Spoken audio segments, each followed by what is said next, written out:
ప్రభుత్వ నీలి నీడలు తమను వెంటాడుతున్నాయన్నారు టీడీపీ సీనియర్ నేత నన్నపనేని రాజకుమారి. తీవ్ర ఆవేదన వ్యక్తం చేశారు ఆవిడ. రాష్ట్రంలో అనుకోని విపత్తు ఏర్పడినప్పుడు ఏ ముఖ్యమంత్రి అయినా కష్టపడిన విధంగా సీఎం చంద్రబాబు కష్టపడ్డారని గుర్తు చేశారు. నారా లోకేష్ మంగళగిరి నియోజకవర్గ ప్రజలకు మంచి సేవలు అందిస్తున్నారని వివరించారు.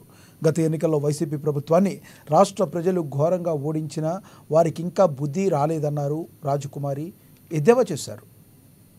ట్రెండ్ ఏం జరుగుతుంది, ఆ ట్రెండ్ తగ్గట్టుగా లేటెస్ట్ డిజైన్స్ మాకు నేర్పించడంతో పాటు మళ్ళా మేము తయారు చేసిన వస్త్రాలు కూడా మాకు లేబర్ వేజెస్ కూడా పెంచుతూ మాకు బాగా ఉంది. ఇలాంటి మరికొన్ని చోట్ల ఏర్పాటు చేస్తే చాలా మంది వ్యూవర్స్కి ఉపాధి చూపించిన వాళ్ళని అవుతామన్న విషయాన్ని కూడా తెలియజేశారు.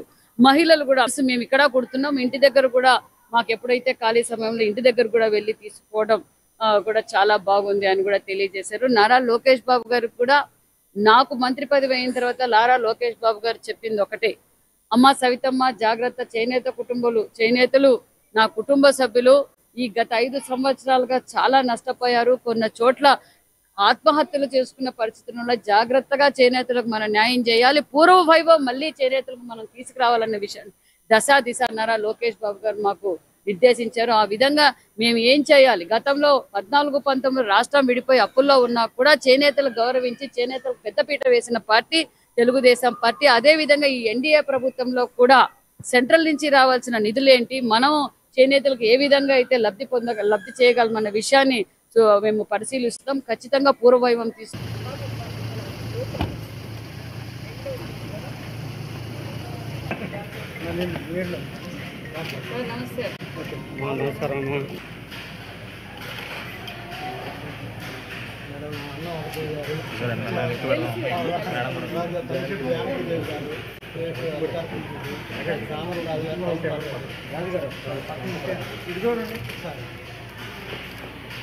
చూడండి జానకి గారు.